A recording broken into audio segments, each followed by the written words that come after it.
സുഹൃത്തുക്കളെ, കഴിഞ്ഞ 5 വർഷക്കാലമായി ഈ രാജ്യത്ത് ഒരു ഭരണകൂടം ഉണ്ടായിരുന്നോ? ഇവിടെ ഒരു സർക്കാർ ഉണ്ടായിരുന്നോ? ഇവിടെ ഒരു മുഖ്യമന്ത്രി ഉണ്ടായിരുന്നോ എന്ന് ചോദിക്കാൻ ഞാൻ ആഗ്രഹിക്കുകയാണ്. ഇല്ലായിരുന്നു സുഹൃത്തുക്കളെ, ഇല്ലായിരുന്നു. പിന്നെ ഉണ്ടായിരുന്നത് RDP എന്ന ഒരു പാർട്ടി മാത്രമായിരുന്നു. അവരുടെ അഴിഞ്ഞാട്ടമായിരുന്നു. Revolutionary democratic പാർട്ടിയാണത്രേ. എന്ത് റവല്യൂഷണറി, എന്ത് ഡെമോക്രസി എന്നാണ് ഞാൻ ചോദിക്കുന്നത്. അതിനുള്ള ശിക്ഷ നിങ്ങൾ അവർക്ക് നൽകിക്കഴിഞ്ഞു. ഇന്ത്യൻ നാഷണൽ സെക്യുലർ പാർട്ടി നിങ്ങളുടെ പാർട്ടിയാണ്, ജനങ്ങളുടെ ആശയാഭിലാഷങ്ങളുടെ പാർട്ടിയാണ്. പിന്നെ ഞങ്ങളുടെ കൂടെ വർഗീയ പാർട്ടികളുണ്ടെന്ന് RDPക്കാർ ആരോപിക്കുന്നുണ്ട്. അത് തെറ്റാണ് സുഹൃത്തുക്കളെ. പിന്നെ വർഗീയ പാർട്ടി ഇല്ലെന്ന് പറഞ്ഞുകൂടാ. ഞങ്ങളുടെ കൂടെ ചേർന്ന ശേഷം അവരിൽ യാതൊരു വർഗീയതയും ഞാൻ കണ്ടിട്ടില്ല. അല്പസ്വല്പം കോഴി ബിരിയാണി കഴിക്കുന്നത് വർഗീയതയാണോ എന്ന് ഞാൻ വെല്ലുവിളിക്കാണ്. പക്ഷേ RDPയുടെ കൂടെയുള്ളത് മുഴുവൻ വർഗീയ പാർട്ടികളാണെന്ന് ഞാൻ നിങ്ങളെ അറിയിക്കുകയാണ്, അഭ്യർത്ഥിക്കുകയാണ്, അപേക്ഷിക്കുകയാണ്. അതുപോലെ ഞങ്ങൾ അഴിമതിക്കാരാണെന്ന് പറയുന്നുണ്ട്. അല്ല സുഹൃത്തുക്കളെ, വാസ്തവത്തിൽ അഴിമതി എന്താണെന്ന് പോലും ഞങ്ങൾക്ക് അറിഞ്ഞുകൂടാ. തെരഞ്ഞെടുപ്പ് ഫണ്ടിലേക്ക് ഇവിടുത്തെ നല്ലവരായ മുതലാളിമാരിൽ നിന്ന് ധാരാളം പണം ഞങ്ങൾ സ്വീകരിച്ചിട്ടുണ്ട്. അത് സ്നേഹം കൊണ്ട് മാത്രമാണ്. മുതലാളിമാരെ പോലെ ഇത്രയും നല്ല മനുഷ്യരെ ഞാൻ വേറെ കണ്ടിട്ടില്ല. ആ പാവപ്പെട്ട മുതലാളിമാരെ ചീത്ത വിളിക്കുന്ന കേട്ടിട്ട് പലപ്പോഴും എനിക്ക് കരച്ചിൽ വന്നിട്ടുണ്ട്. പാവം മുതലാളിമാർ. എല്ലാത്തിനുള്ള ശിക്ഷ അവർക്ക് കിട്ടിക്കഴിഞ്ഞു. ഈ മാനങ്കര മണ്ഡലത്തിൽ ചില RDP കോമാളികൾ ഒരു പ്രഖ്യാപനം നടത്തിയിരുന്നു സുഹൃത്തുക്കളെ. ഈ തെരഞ്ഞെടുപ്പിൽ INSP ജയിക്കുകയാണെങ്കിൽ അവരവരുടെ പാതി മീശെടുത്ത് കവലയിലൂടെ നടക്കുമെന്ന് ഞാൻ അവരെ ക്ഷണിക്കുകയാണ്.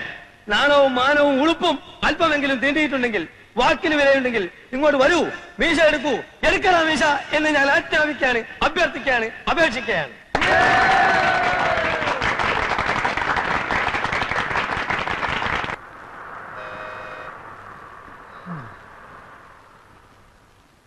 ആ തേണ്ടി RDPയുടെ തൊലി ഇരിക്കുകയാണ് ഉത്തമ.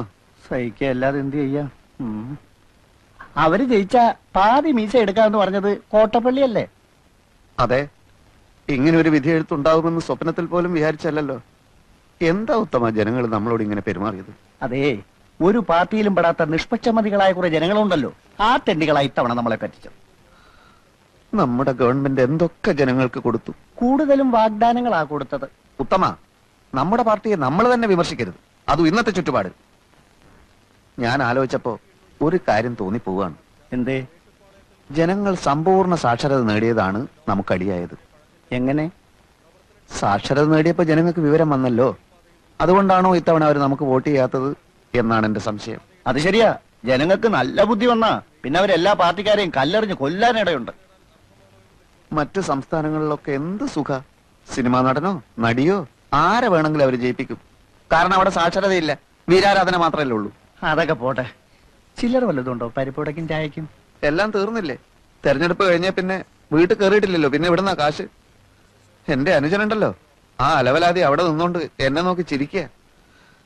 എങ്ങനെ ഞാൻ അവനെ ഫേസ് ചെയ്യും? വീട്ടിൽ പോവാതിരുന്ന വിശന്ന് ചാവുകയും ചെയ്യും. എന്നായാലും ഫേസ് ചെയ്തല്ലേ പറ്റൂ കോട്ടപ്പള്ളി. അതെ, തെരഞ്ഞെടുപ്പിൽ എന്തായാലും ജയിക്കുമെന്ന് വിചാരിച്ച് ഞാൻ പല വെല്ലുവിളികളും നടത്തിയതാ. ആകെ അബദ്ധമായി. ഞാൻ ഭയങ്കര ആവേശത്തിൽ അങ്ങനെ പ്രസംഗിച്ചുകൊണ്ട് നിൽക്കുകയായിരുന്നു. ജനങ്ങളുടെ കയ്യടിയും ബഹളവും കാരണം ആകെ പ്രശ്നം. അച്ഛാ, നേര് പറയട്ടെ, എന്റെ ഓരോ വാക്കിനും കയ്യടിയായിരുന്നു. അതിന്റെ ഇടയിലെ ഞാൻ മൂപ്പരെ കണ്ടത്. ഞാൻ കണ്ടു എന്ന് മനസ്സിലാക്കിയപ്പോ തന്നെ മൂപ്പര് പാർട്ടി ഓഫീസിനകത്തെ ഒറ്റ വലിച്ചില്ല. അപ്പൊ പിന്നെ എനിക്ക് ആവേശം മൂക്കാതിരിക്കൂ? INSP ഈ തെരഞ്ഞെടുപ്പിൽ ജയിച്ചാൽ പാതിമീശ വടിച്ചോളാമെന്ന് വീമ്പിളക്കിയവന്മാരൊക്കെ എവിടെ എന്ന് ഞാൻ അട്ടഹസിച്ചു. പിന്നെ ആളുടെ പൊടി പോലും കണ്ടിട്ടില്ല. അങ്ങനെയൊന്നും പറയണ്ടായിരുന്നു മോനെ. അച്ഛാ, ഈ രാഷ്ട്രീയം എന്ന് പറഞ്ഞാൽ പല്ലും നഖവും ഉപയോഗിച്ചുകൊണ്ടുള്ള ഒരു ആക്രമണമാണ്. നമ്മൾ മടിച്ചു നിന്നാലേ എതിരാളികൾ നമ്മളെ ആക്രമിക്കും. ഓ അപ്പടിയാ? പിന്നല്ലാതെ. എന്നാലും പ്രസംഗം കഴിഞ്ഞതിന് ശേഷം നിനക്ക് അവനെ ഇങ്ങോട്ട് വിളിച്ചോണ്ട് വരായിരുന്നു.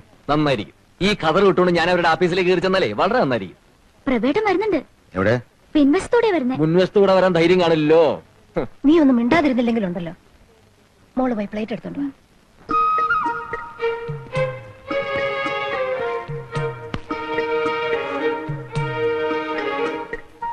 എവിടെയായിരുന്നടാ പ്രഭേ നീ? ഞാൻ വന്നിട്ട് ദിവസം എത്രയായി?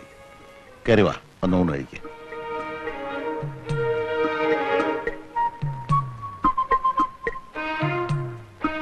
പ്രഭേ, ഞാൻ പറഞ്ഞില്ല അച്ഛാ, തോറ്റതിന്റെ ചമ്മല് മാറിയിട്ടില്ല. പ്രകാശ, നിന്നോടാ പറഞ്ഞത്. പാനു, നീ എന്ന് വിളിക്ക്, വന്ന് ഊണ് കഴിക്കാൻ പറ. ഇവ നാട്ടൊടക്കി ഇരുന്നാ ഞാൻ വിളിക്കാം. മോനൊന്നും മിണ്ടണ്ട കേട്ടോ. ഇല്ല, ഞാൻ ഒന്നും മിണ്ടുന്നില്ല.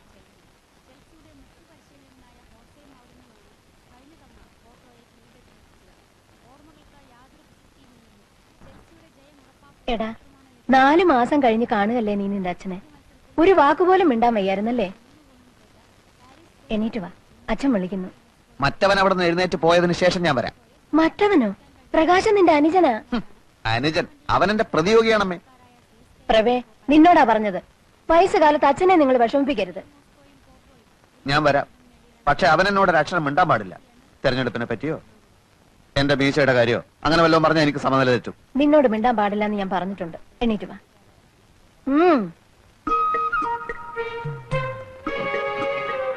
അവൻ എന്നെ നോക്കി ചിരിക്കാനും പാടില്ല. നടക്കടാ അങ്ങോട്ട്. എന്തോ നാടാ ഇത് നിങ്ങൾ തമ്മിൽ ഇരുന്നൂണ് കഴിക്കും. അച്ഛൻ എപ്പോ വന്നു?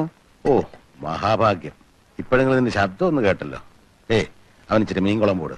അമ്മേ, ചോറ് ഇത്തിരി കൂടുതൽ വിളമ്പിക്കോ. മൂപ്പർക്ക് നല്ല ക്ഷീണം കാണും. അമ്മേ, നീ കഴിച്ചു കഴിഞ്ഞില്ലേ? എണീറ്റേ. മോനെ, ഒരു തേർതലാകുമ്പോ എന്താന്ന് പറയാ, ഒരു തെരഞ്ഞെടുപ്പ് ആകുമ്പോ ഒരു പാർട്ടി ജയിക്കും, ഒരു പാർട്ടി തോക്കും. എന്നാൽ ഇങ്ങനെ ഉണ്ടാവും ഒരു തോൽവി. എനിക്ക് ചോറ് വേണ്ട. അവിടെ ഇരിക്കടാ. ഇരിക്കും മോനെ. പ്രകാശ.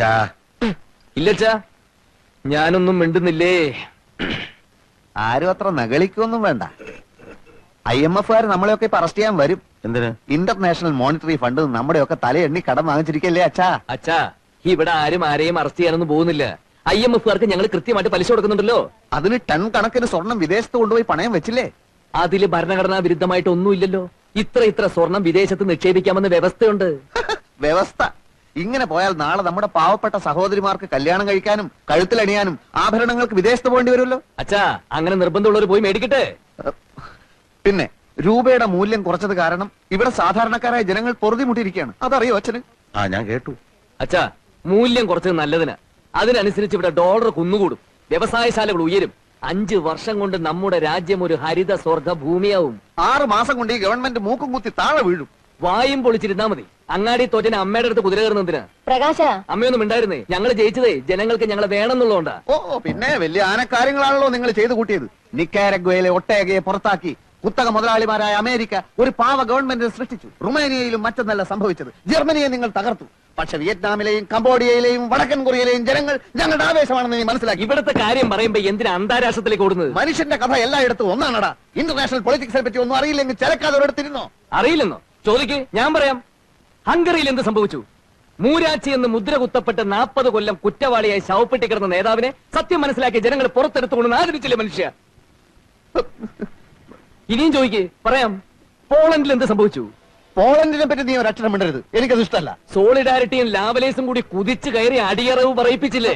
പോളണ്ടിനെ പറ്റി ഇനി നീ മിണ്ടിപ്പോയി ഞാൻ സഹിക്കില്ല. പോളണ്ട് എന്താ ഇയാളുടെ തറവാട് സ്വത്തോ? പോളണ്ട് എന്ന് ഉച്ചരിച്ചാലുണ്ടല്ലോ. ഉച്ചരിച്ചെന്തി? മോനെ, ഉച്ചരിച്ച് നോക്കാം. പ്രകാശ, നീ പോ. അച്ഛാ, നീ പോ. നീ അവിടെ പോളണ്ട് ഇരിക്ക്. ഊണ് കഴിക്ക്. വേണ്ട അച്ഛാ, ശരിയാവില്ല. ഇപ്പൊ കണ്ടില്ലേ?